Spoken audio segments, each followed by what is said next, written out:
Good evening, teacher. Good evening, fellow classmates. My name is Marlon Chavez, and I'm going to talk about the most common sentences problems. Okay, we have four most common sentences problems that I'm gonna explain. The first one is the fragment sentence. Second one is the wrung out sentences. The third one, the choppy sentences. And the fourth one, we have the stringy sentences. Okay, the first one, fragment sentences. Okay, that means that the clause doesn't contains a main clause, is not completed. Okay, for example, in this case, when I started to play, as you can see, it's not completed sentences. As a correction, we have two forms of correct it. For example, the first one, we can delete the subordinator when, and we have only a simple sentence like this: I started to play. Okay, also we can add an independent clause. Okay, we have here, when I started to play, I had been a headache. Okay, that are the two forms of correct the fragment sentences. The second one, we have the wrung out sentences. Okay, the problem of this, as you can see, is that we don't use the correct appropriate punctuation. For example, the period, the semicolon, the comma, and the coordination conjunction. Okay, we omit to put this punctuation we are writing as sentences.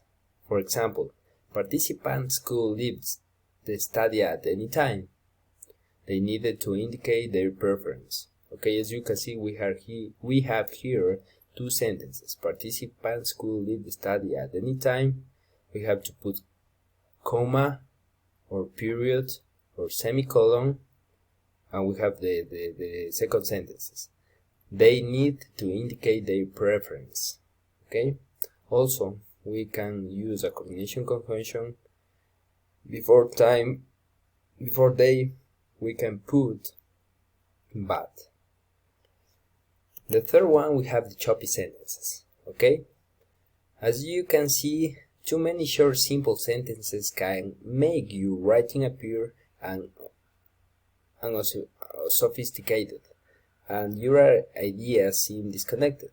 Okay, the solution is that you show logical connection between ideas, but using words that show cause and effect, such as because, since, and so.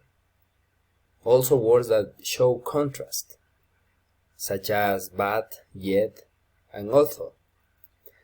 For example, she took dance classes. She had no natural grace of sense of rhythm. She eventually gave up the idea of becoming a dancer. As you can see, in this, we don't use any one form of connection. In the second sentence example, she took the dance classes, but she had no natural grace of sense of rhythm. So, she eventually gave up the idea of becoming a dancer. We have the last one, the stringy sentences. A stringy sentences is made up of several complete thoughts, strung together with words like and or but. Stringy sentences just ramble on and on. They don't give the reader a chance to pause. Okay? As you can see, the example. The students from San Francisco University visited the zoo, and it was in Baños. And this is the largest zoo in Ecuador, and they traveled there by bus, and it took 2 hours to arrive at the zoo. The correction here, as you can see, we use several times the word and the correct form to write these sentences is: the students from San Francisco University visited the zoo in Baños, the largest zoo in Ecuador. They took a 2-hour bus ride to arrive at the zoo. Thank you so much, teacher and classmate. That was the most common problems when you are writing a sentence.